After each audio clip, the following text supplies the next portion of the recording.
Selamat datang di channel Gengman Hua. Kelaparan.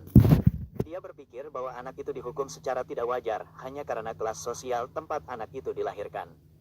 Dia mengungkapkan bahwa mereka tidak dilahirkan ke posisi itu karena mereka memilihnya. Simen berempati dengannya.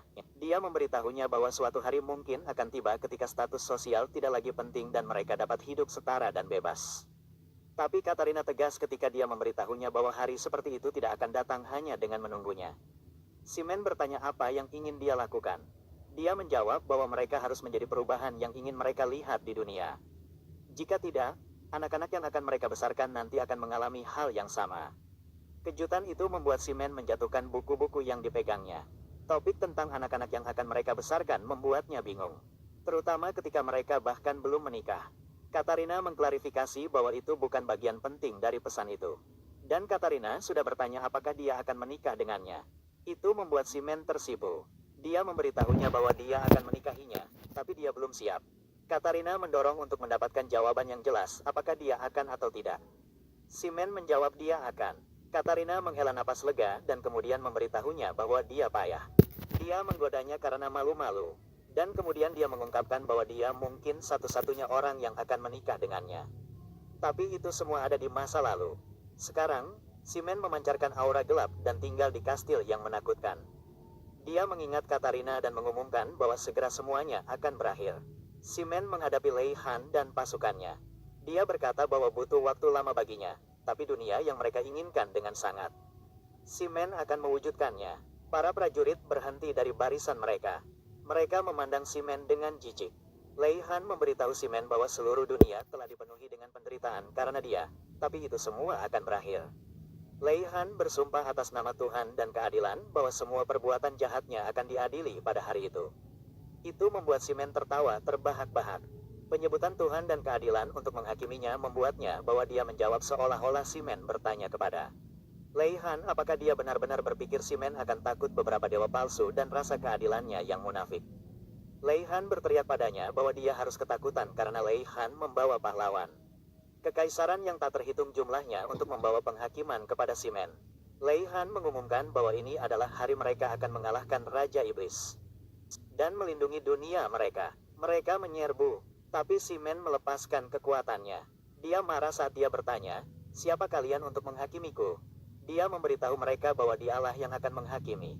Ketika Simen kehilangan Katarina, saat itulah keadilan mati. Dia membuat lingkaran sihir besar di tanah dan dia menyatakan bahwa dia tidak lagi percaya pada ilusi seperti itu. Dia memutuskan untuk menunjukkan satu hal kepada mereka. Dia percaya pada kekuatan. Dia melepaskan monster, monster itu meraung keras. Lei Han bersiap untuk dampaknya. Simen memberitahu pahlawan itu bahwa ini akan menjadi hari di mana keadilan sejati lahir. Itu akan menjauhkan iman menipu Lei Han. Ada begitu banyak monster golem yang dilepaskan oleh Simen. Dia mengumumkan bahwa ini adalah awal dari era baru. Golem itu meraung keras. Para prajurit ketakutan akan hal itu. Beberapa prajurit membeku. Seorang prajurit menghibur rekannya dan mengingatkannya bahwa tidak akan ada masa depan bagi mereka jika mereka mundur. Simen menyebut mereka bodoh dan memberitahu mereka bahwa mereka hanyalah sampah dan bahwa mereka tidak memiliki apapun selain status sosial mereka untuk dipegang. Namun mereka berani melawan kekuatan nyata. Semuanya sudah berakhir sekarang. Simen berencana untuk membasmi mereka semua. Lei Han menyapa Raja Iblis Simen dan memberitahunya bahwa dia tidak dapat dimaafkan. Dia mengumumkan bahwa dia akan mengakhiri perbuatan jahat Simen. Simen lengah karena Lei Han telah mengalahkan golem elit hanya dengan satu pukulan. Simen menyadari bahwa alasan mengapa dia tidak bisa mengalahkan kerajaan Livia tidak peduli berapa banyak golem yang dia kirim adalah karena Lei Han. Simen berbicara, pahlawan Lei Han. Lei Han mengakuinya dengan memanggilnya Raja Iblis. Simen dan mereka berdua saling memberitahu untuk mati. Medan perang itu mengerikan. Hanya Lei Han dan Simen yang tersisa berdiri. Pada titik ini, Lei Han sudah terengah-engah. Lei Han menyatakan bahwa mereka harus mengakhiri ini. Lengan golem itu hancur. Baik Lei Han maupun Simen tampak kelelahan. Simen memberitahu Lei Han apa yang tidak dia ketahui. Bahwa dunia ini busuk.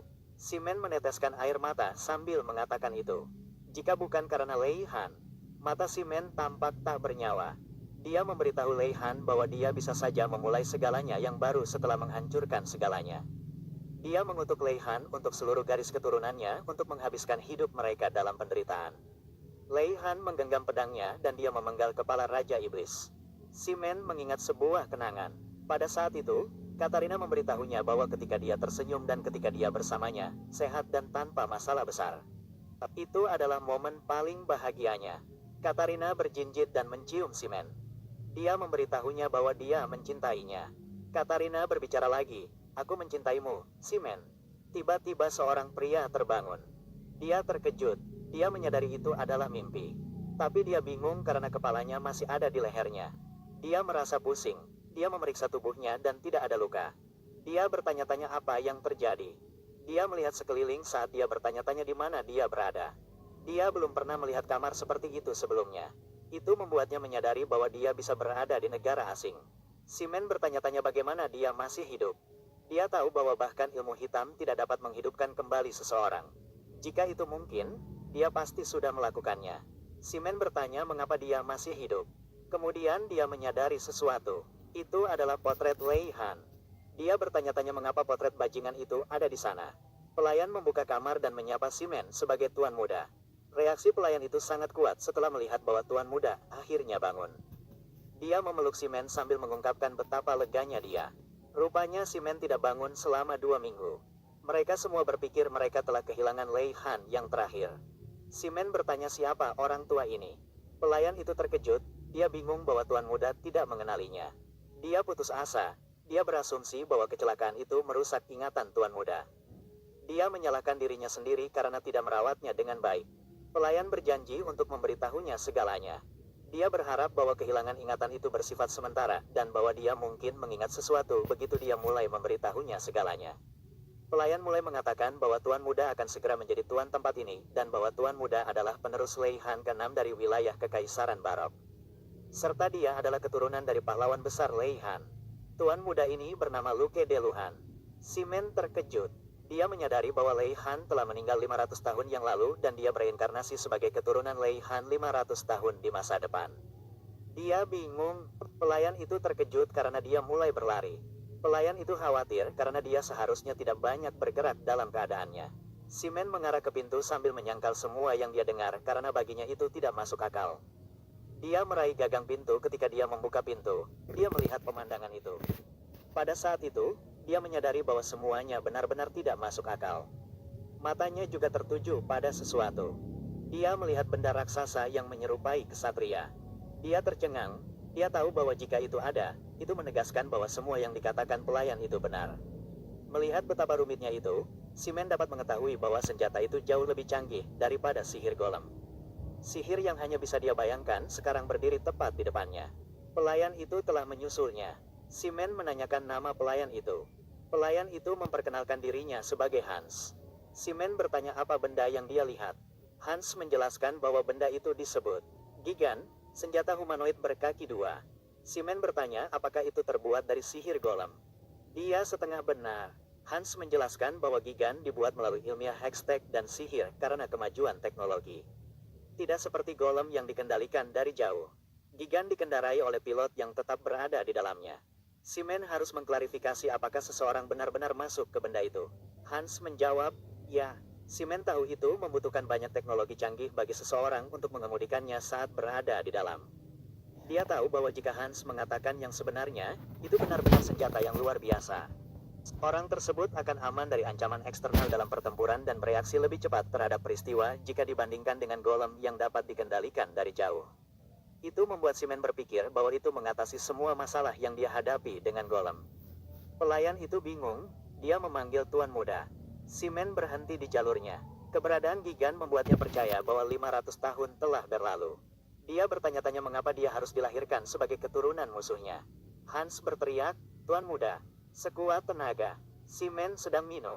Dia sebenarnya berdiri di atas meja sambil melakukan itu. Hans khawatir, dia memberitahu Simen untuk tidak memaksakan diri. Simen sudah memerah karena semua minuman itu. Dia mengingatkan Hans bahwa dia adalah keturunan Lei Han. Hans menjawab, ya. Simen bertanya, ada apa? Ketika dia seharusnya lebih sehat daripada kebanyakan orang. Saat itulah dia merasakan sakit yang luar biasa yang membuatnya jatuh berlutut. Hans sangat khawatir. Simen bingung. Hans memberitahunya bahwa dia mencoba memperingatkannya bahwa dia perlu berhati-hati karena kutukan itu. Simon terkejut, reaksinya mengejutkan Hans. Itu membuat Hans menyadari bahwa Luke Delay, Han benar-benar tidak mengingat apapun. Simon bertanya tentang kutukan apa yang dia bicarakan. Hans menjelaskan banyak hal yang baru saja dikatakan Simon kepadanya untuk langsung ke intinya. Hans menjelaskan bahwa Lei Han dipuji atas usahanya dalam menyelamatkan dunia, tetapi dia segera meninggal karena kutukan Raja Iblis. Simon belum sepenuhnya yakin bahwa dia melakukan itu. Kemudian dia ingat mengucapkan kutukan sebelum dia menemui ajalnya. Dan apa yang memalukan itu adalah sesuatu yang dia katakan karena dia kesal. 500 tahun yang lalu, dunia yang damai menghadapi bahaya yang mampu menghapusnya. Itu diatur oleh Raja Iblis. Sihir gelapnya bisa melahirkan golem yang lebih kuat dari pasukan manapun. Dia menghapus tentara yang tak terhitung jumlahnya dengan menjentikkan tangannya begitu saja. Tampaknya Raja Iblis akan mengambil alih dunia. Tetapi berkat pejuang yang benar, Lei Han, dunia menemukan kedamaiannya lagi. Namun, Raja Iblis mengutuk prajurit itu sebelum dia meninggal yang menyebabkan prajurit dan garis keturunannya mati dengan menyakitkan di usia muda. Simon mendesah setelah dia membaca buku itu. Dia percaya bahwa orang-orang memutarbalikkan itu sesuka mereka. Dia berpendapat bahwa dia bahkan tidak mengeluarkan kutukan sejak awal. Tidak mungkin kutukan bisa bertahan selama itu sejak awal. Alis Simon berkerut. Dia hanya menerima bahwa itu adalah kesalahannya karena kalah. Tapi dia tidak suka bahwa dia harus dilahirkan dari sumpah musuhnya setelah sekian lama. Sekarang rasanya seperti dia yang dikutuk. Dia kembali ke buku itu. Dia mengambil yang lain untuk dibaca. Dia menganggap situasi itu sebagai kesempatan kedua bagi seseorang seperti dia yang meninggal sebelum dia bisa mencapai tujuannya. Dia tidak akan menghadapi Katarina seperti itu. Dunia busuk itu ada selama 500 tahun lagi, jadi kita tidak bisa membayangkan betapa lebih korupnya sekarang. Tidak peduli berapa banyak waktu telah berlalu, dia yakin tidak semua pengikutnya musnah. Dia memutuskan untuk mempelajari lebih lanjut tentang era tempat dia berada untuk saat ini, dan kemudian dia berpikir untuk bersatu.